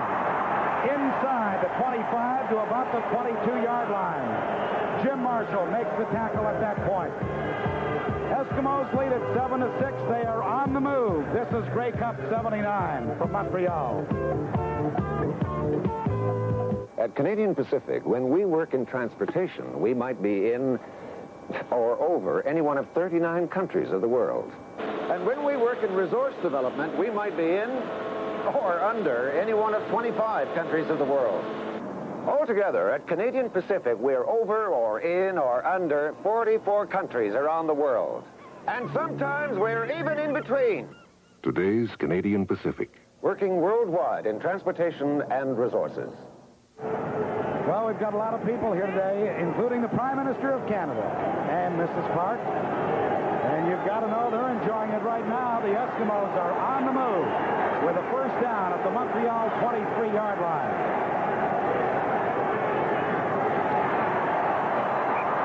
No flag there. Stu Lang thought maybe there should have been. But I'm not sure that he isn't right. Well, I think he's right, too. Tony Proudfoot looked like he had him all wrapped up. Lang just on a quick pattern to the inside. Take a look at it yourself. If the ball gets there quick enough with our camera, it certainly looked like Proudfoot had Lang lassoed from behind. No call, however. 2nd and 10 for the Eskimos. They're at the 23-yard line of Montreal. We've got 7 minutes, 12 seconds left to play in this first half.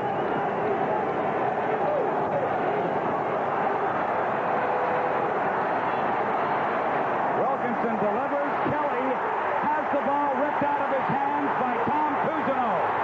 Well, they're going to let it stand. Tom Cousineau to midfield. No, they're not, Pat. I think they're going to bring it right back. There's an official marking the spot where Kelly made the catch right at the 13.5-yard line. The offensive unit of the Alouettes is going on the field, so it is going to be a reception and a turnover. However, the return by Cousineau will be wiped out by the officials. It'll be Montreal's ball on their own 13-yard line. Watch it once again as Wilkie finally looks back to his left and finds a receiver open. Brian Kelly, number 70. You see Cousineau wrestle the ball away from him. But the official ruling is that he is down at that spot. It's Montreal's ball. 1st and 10 at their own 13.5-yard line. The second time the Alouette defense has stopped the Edmonton offense inside the 30 as David Green reaches for about the 15-yard line. So credit Green with a gain of maybe a couple of yards. Tom Cousineau, who was the man who dislodged Carl Cornell from that middle linebacking spot. Most people know the story, of course. He was the #1 draft selection in the National Football League this year, but elected to come to the Alouettes instead.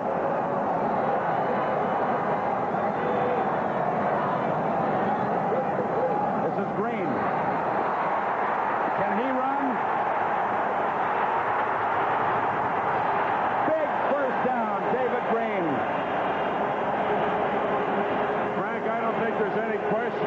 Alouettes are hyped up. All week long, people were talking about the Eskimos being heavily favored, and for good reason. Because of the course of the season, the Eskimos were a better team.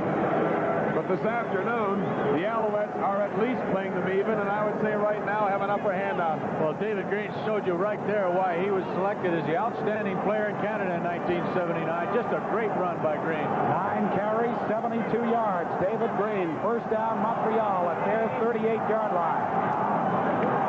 Flag comes down. There was movement in the Montreal offensive set as Green got up to about the 44. The offside by Larry Smith, I think, Pat.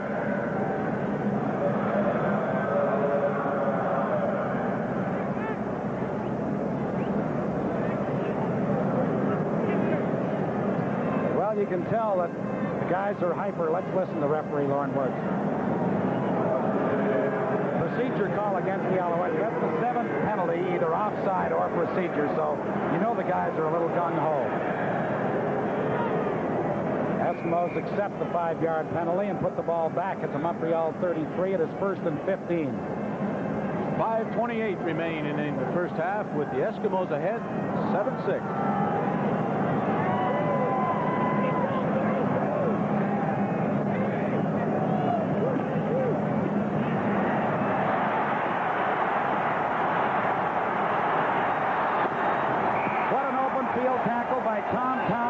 Quarterback Joe Barnes, back of the 30 at about the 28. The 5th sack by that Edmonton defensive unit in this first half. I'll tell you what a great play defensively the Eskimos came up with there. He's trying to screen to the right to John O'Leary. You could see him slipping out to the right side of your screen. However, he was covered by 2 different Eskimos on that side, and finally Towns forces him out of bounds. Dale Potter, the linebacker on the other side, was one of the fellows covering O'Leary on that attempted screen. The ball just inside the Montreal 30. They've got to get to the 48. It is 2nd down, really. There is some confusion on the yard markers as you look at Huey Campbell. You know, you never know if Huey's uptight or not, because his position is the same all the time. That's very true. I'll tell you, he'd like to see the Alouettes give up that football in that field position. He's got to feel a little concerned about the way in which they move the football.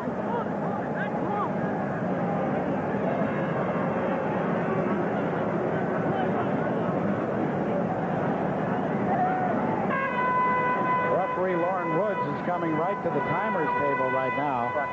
We have a 3rd down out there. Seems to be a confusion as to what the down is. They're confused whether it should be 3rd or 2nd down. It should be 2nd down, and I think the confusion arose over the penalty. Do you remember when they marched the ball back the 5 yards? And, of course, the penalty situation would be that you would lose the yardage, but you do not lose the down.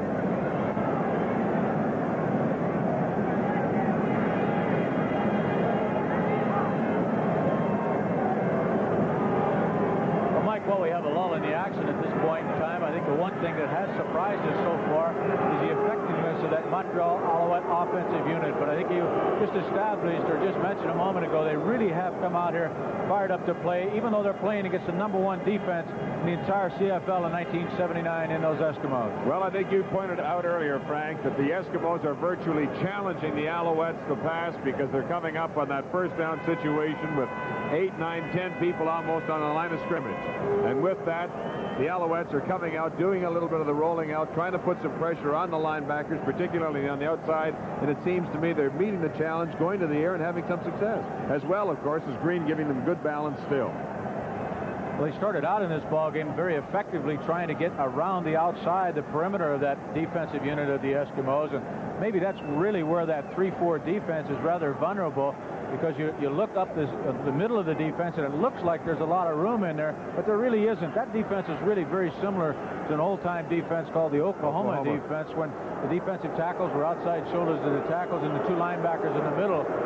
Edmonton, I think, plays it very effectively, primarily because they have such excellent middle linebackers in Dan Kepley and Carl Cornell, of course. But now let's go down to field level and Bill Stevenson. All right. What is being discussed right now is whether it is second or third down. The Montreal club is convinced it is third down. Bill Fry, the head official, is right here. Bill, exactly what happened on this? Well, first they make out they had a play. There's a penalty on the play. The play is repeated.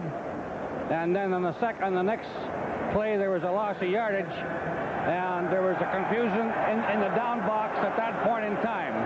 The referee did the right thing by coming over. We checked with the head statistician upstairs, who's now confirmed it's second down. Thank you very much, head official Bill Fry. That's the story, Pat. Thank you. It is second down, 18 yards to go. Alouettes from just inside their 30-yard line. This is David Green. Green got caught up in traffic a little bit, then rode with Dan Kepley on his back to about the 35. They'll be well short, and now we will have third down, and the Montreal punting unit coming out onto the field. A close look at Dan Kepley, and we'll see that David Green tries to get through Ron Este, Carl Cornell, and then has to deal with Kepley. That's an awful lot of traffic to have to try to bowl your way through. It was Mangold, the offensive right guard that Kepley got rid of. It'll be 3rd and 13, so the Eskimos should have reasonable field position. They lead it 7-6 with 3:50 left to play in this first half. Guano to punt for Montreal on 3rd and 12. Frietta and Butler are back deep for the Eskimos. This one is not too deep as Frietta moves to his 35. And then ran into Tom Cousineau, I believe it was, at about the 42. So the 40-yard punt has returned 7 yards, and the Eskimo offense will come to see if they can do some damage. Let there be no doubt that Tom Cousineau has developed into an outstanding middle linebacker. Some people a little disappointed in his play early in the year when he was on the corner. But now he's lived up to everybody's expectations, and he really leads that defensive unit. And still leading that offensive unit is Tom Wilkinson. Warren Moon is not even warming up on the sideline, even though the Eskimos have only scored 7 points in this ballgame. Only one game this year where they contained to 14 points. The give is inside for a gain of about 3 yards to Angelo Santucci as we come to the 3-minute mark. The score, Edmonton 7, Montreal 6. There's a timeout on the field, and Grey Cup 79 resumes in just a moment. I've got a simple rule of thumb for what we do at Canadian Pacific. It goes like this. If it moves, it's transportation. If it moves, that's what it is. If it goes from here to there, if it takes you anywhere, if it carries freight or people, if it moves them all about, if it transports needed data faster than the speed of light, if it takes you when you're traveling and then sleeps you for the night, it's more than ships or airlines, it's more than rail or truck. If it moves, it's transportation. And it's half of what we do. But if it doesn't move its minerals, if it doesn't move its fuel, if it can't be moved by wild horses, like an office, home, or mall, then it's what we call resources. If it doesn't move at all, if it doesn't move its lumber, if it doesn't move its steel, it may be wood or newsprint, it may be gas or oil. If it stays right where we put it and it's a product of our toil, then it's what we call resources. And it's half of what we do. Today's Canadian Pacific. Working for you in transportation and resources. 3 minutes, 7 seconds left to play in this opening half of the 1979 Grey Cup final. Edmonton out in front of the Montreal Alouettes, 7-6. The situation at this moment, second down, 7 yards to go. Eskimos, the ball at their 44-yard line.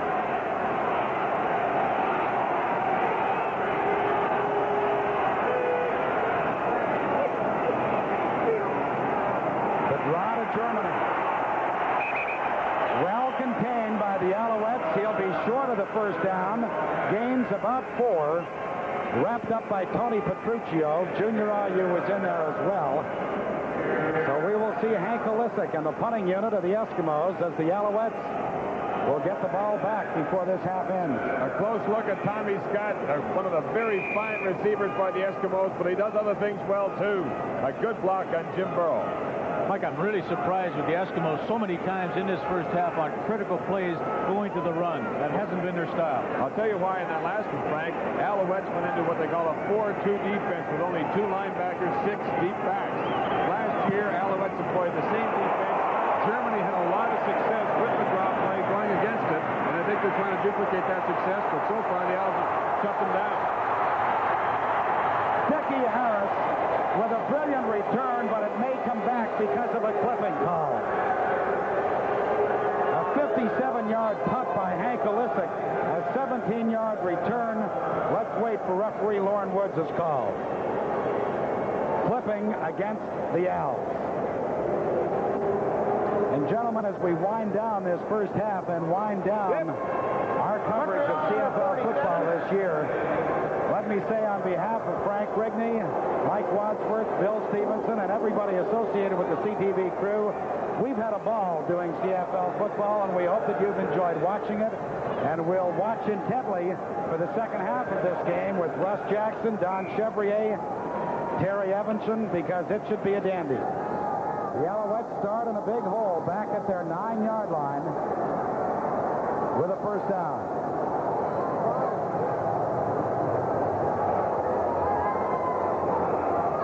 David Green. Now, David Green only got to the 14-yard line, but he showed you his fast feet at the line of scrimmage when he was able to sidestep the great Dan Kepley. Look at Warren Moon, who's warming up. Obviously, Coach Hugh Campbell doesn't feel that he's getting as much out of his offense as he'd like. Kepley kind of overruns that play against David Green here. You see him at the bottom of your screen, number 42. Green makes a good cut back to the inside. But the reason I was smiling a bit there, Mike, when you were talking is I just said Warren Moon had not been warming up. Huey heard us up there, I guess. Put him in a bullpen. The gain was 5. It is 2nd and 5. Barnes delivers to O'Leary. And he gets the first down because he was able to fend off Pete Lavarado for that extra couple of yards. Well, again, they're using that inverted zone coverage. High ball with his speed is matching against Gaddis, who's the outside threat. And then just clearing O'Leary into the flat, landing right up to the sideline area. Lavarado's having to cover from inside out. Very important first down for the Alouettes with only 1:43 remaining in this first half. And watch the hit that Dan Kepley hits on quarterback Joe Barnes after he releases the football. O'Leary almost gets away from Pete Lavarado. 1st and 10 for the Alouettes. The ball just outside their 20. Little play action fake to O'Leary. The ball is caught by David Green. And Green gets to the 40 for another first down. I'll tell you, he runs like a man possessed, Frank. I've never seen anybody more determined than David Green has been this season, game in and game out. Mike, this is not the same offensive unit for the Alouettes that we saw last week against the Ottawa Rough-Riders. They've got a very varied and interesting attack today. And always to the outside, as you pointed out. Mind you, this is only the 2nd time they played the Eskimos this year. They played Ottawa 6 times, so they knew everything. They didn't have something to do with it. Barnes is 6 for 7 in passing for 103 yards.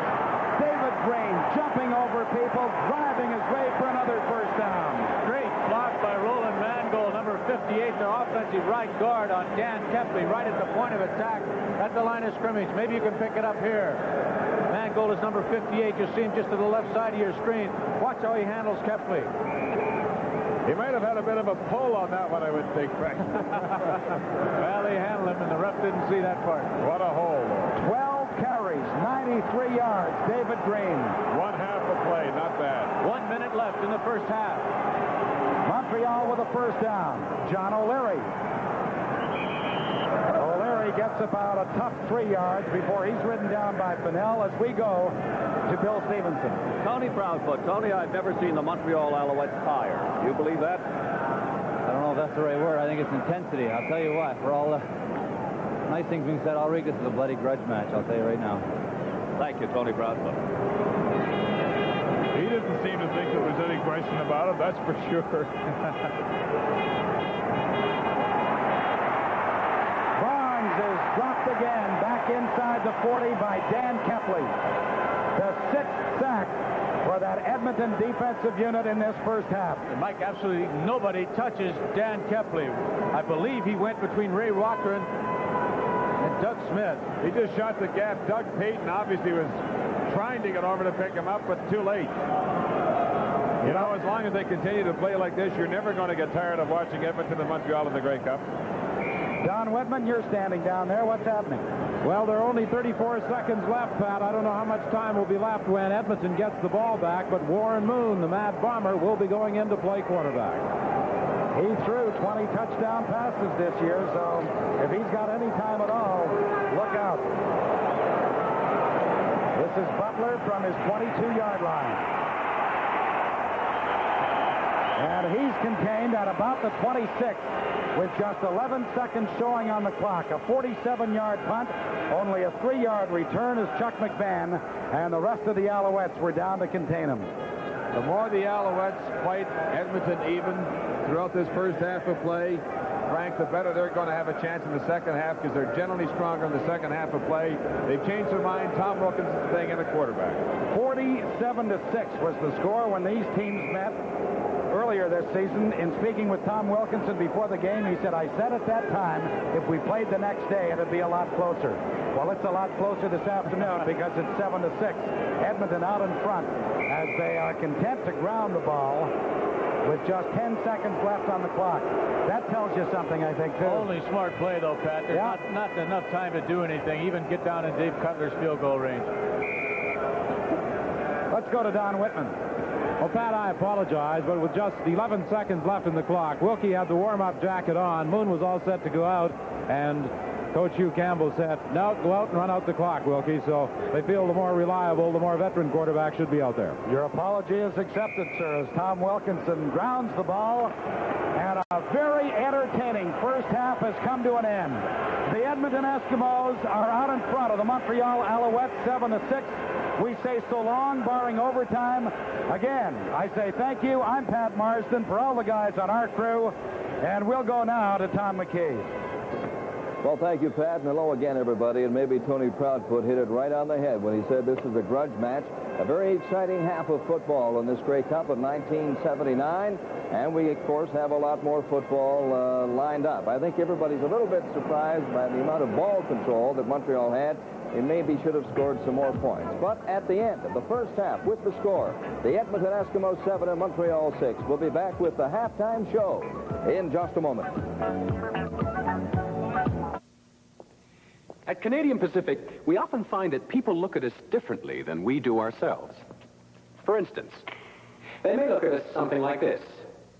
They see us working at a lot of different things. And after all, we and our subsidiaries do work at Railways, mining, airlines, forest products, trucking, steel making, ships, petroleum, hotels, real estate, and telecommunications. But there's a much simpler way of looking at us at Canadian Pacific. And we look something like this. One part of us works in transportation. That's right. Our transportation systems are some of the most sophisticated and complete in the world. The other part of us works at the development of various much-needed resources. Transportation and resources. When you look at us this way at Canadian Pacific, we're not so hard to get to know. Today's Canadian Pacific. Working for you in transportation and resources. There are those who don't need Sorels by Kaufman. Those who don't need the toughness of leather bonded to rubber.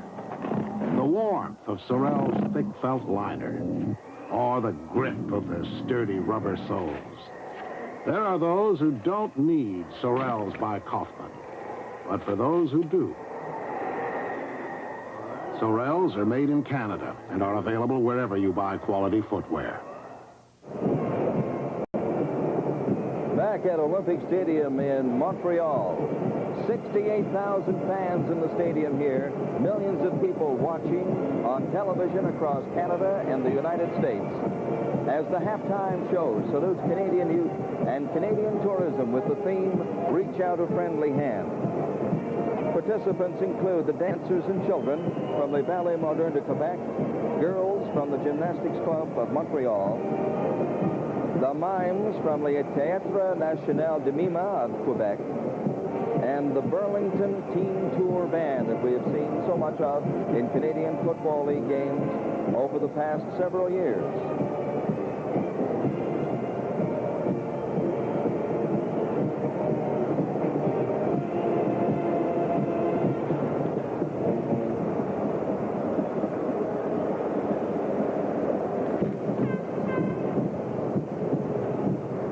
travel ambassadors that we will see during this halftime show will include Captain Vancouver, that's from BC, Klondike Kate from the Yukon, Miss Homecoming 1980 from Alberta, Gaynor the Gopher will be here from Saskatchewan, the Prairie Whale representing Manitoba, a period soldier from Ontario, Bonhomme Carnival, of course, from Quebec City, Captain Don Barr, the skipper of the Blue Nose 2 from Nova Scotia, Mr. Lobster from New Brunswick, Anne of Green Gables, that's a natural from Prince Edward Island, Sir Humphrey Gilbert from Newfoundland, and Miss Avilu Gu from the Northwest Territories. All these travel ambassadors, of course, are sponsored by their respective areas in Canada. And as a finale, later in this halftime show, Roger Doucette will sing his stirring new song, For Rights and Liberty. But right now, let us go down and listen to the music of the Burlington Team Tour Band.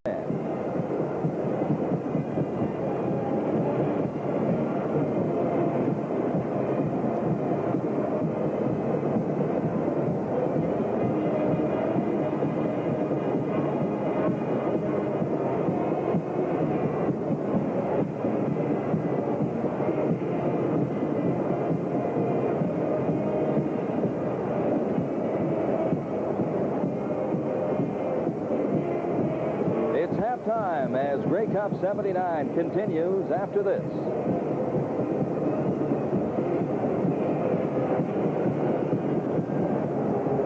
Since Alice took up running, I've been getting up every morning to pace her.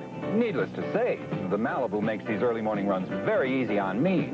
Sure, it's a lot of solid character, but between you and me, this is one beautiful running machine. And that's something I can appreciate. You had enough? What the devil were you talking about back there? Just talking about my Chevy. Your Chevy? That's my Chevy. That's my Chevy. At General Motors, we're committed to leadership in fuel efficiency. Sony has often been described as the company that grew big by thinking small. And small describes the size of Sony's new Ultra Hi-Fi System 20. The whole system takes up less than 2.5 cubic feet and has all the features of systems many, many times its size. And that's especially important if you have limited space and want the best sound around.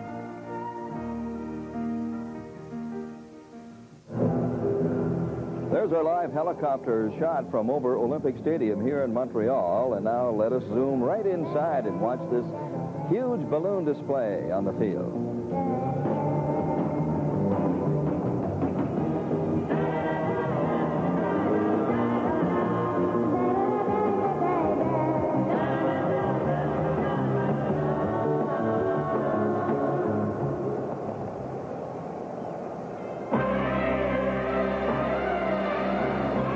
Certainly it's just as well that we have perfect weather conditions here today, because with those huge balloons, some of those young kikes may be blown right out of this stadium completely. But you saw the insignia on the side of the one of them, of the two hands shaking, and that is the theme of the tourism story that is being told here in this halftime show.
halftime at Olympic Stadium, and Grey Cup 79 continues after this.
At Olympic Stadium, where the Edmonton Eskimos lead the Montreal Alouettes by a single point, 7-6. And Mike, there were a couple of surprising things in that first half. I think number one, the number of sacks the quarterback of the Montreal Alouettes, Joe Barnes, suffered, but also how effective that Alouette offense was in most occasions. There's just been so much in the first half of play, Frank. You mentioned all the sacks, and yet on the other hand, Joe Barnes has had one of his best halves of football passing.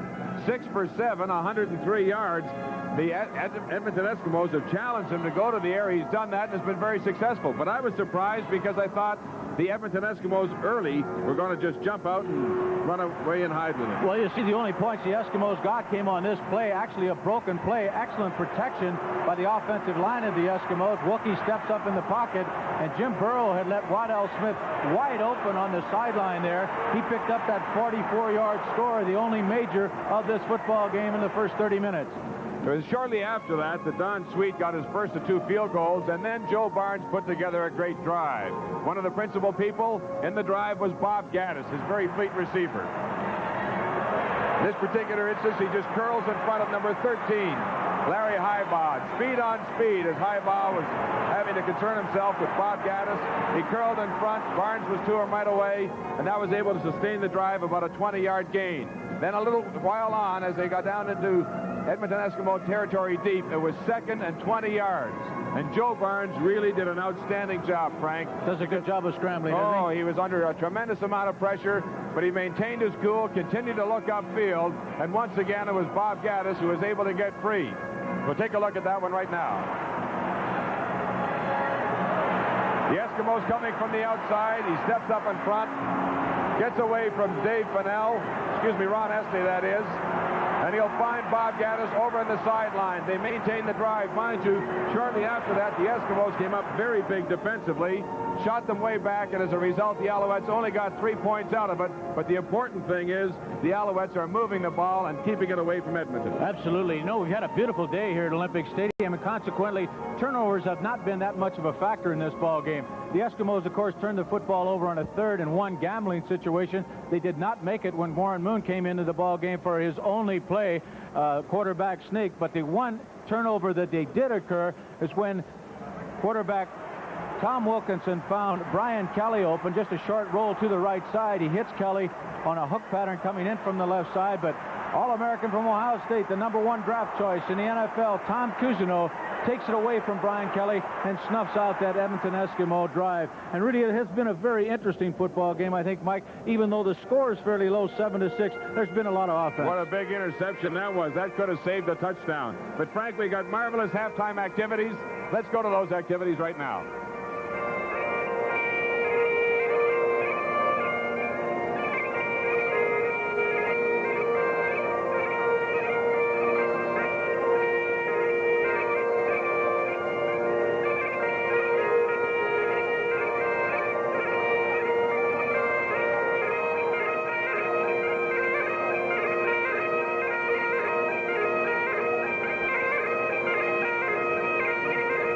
Watching more than 100 dancers from the Montreal Highland Dancing Association.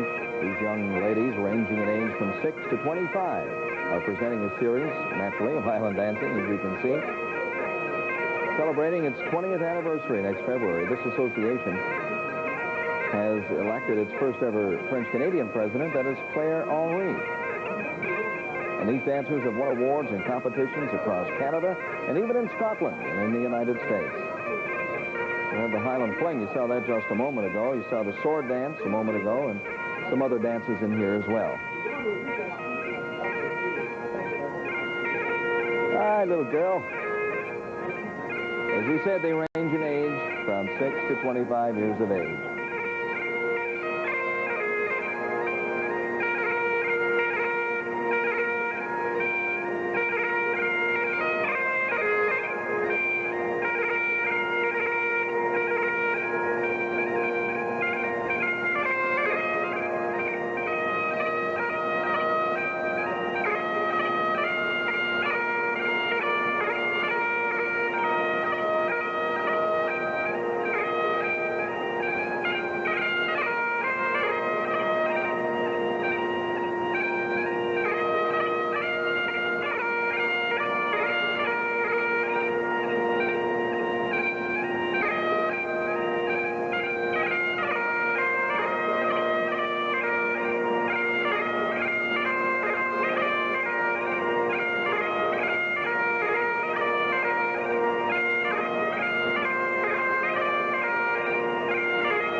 Show is now nearing its finale.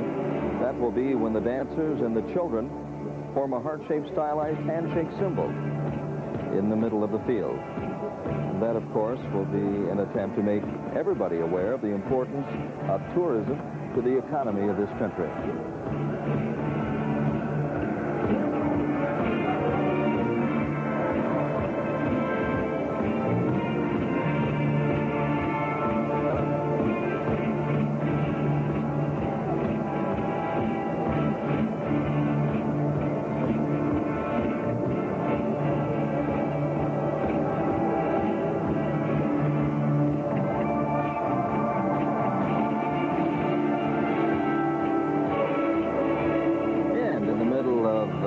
Circle of fun and frolic is Bonhomme from the Carnaval du Quebec in Quebec City, which will take place not too far from now, just a number of weeks after the beginning of the new year, along with the other people that are involved there. Captain Don Barr, skipper of the Blue Nose 2. There, of course, is, now that's got to be a Labrador. Big lab right in the middle there. Remember, that was the symbol of the Canada Summer Games. All the others are there that we mentioned earlier, too. Captain Vancouver is over on the far side. Isn't that a tremendous shot from our helicopter directly over the playing field here? We won't be able to do that in a couple of years' time because there will be a roof covering that. As that tower just to the left of your screen, you can just see a little bit of it, will be completed.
like the evergreen, hope is everywhere.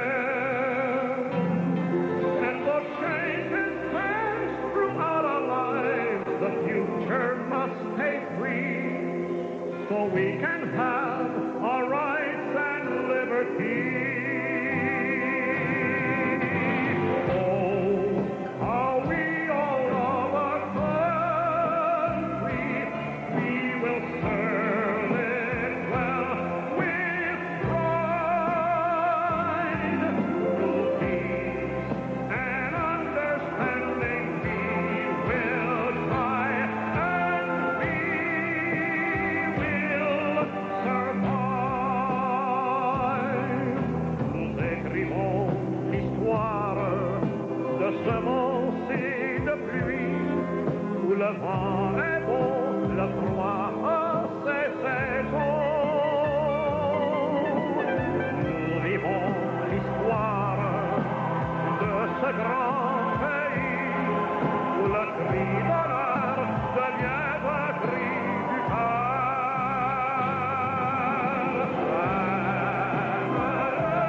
Beau et grand pays, il soit fier, il est à toi. Avec le monde aujourd'hui,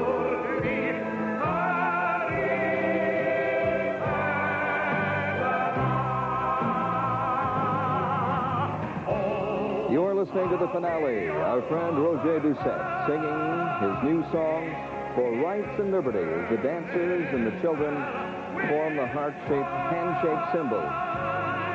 Reach out a friendly hand to all our visitors is the message of this halftime show. And as the song finishes and the handshake symbol appears on the field, everyone here in this stadium, 68,000 strong, will be asked to shake hands with the people around them.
It's halftime as Grey Cup 79 continues after this.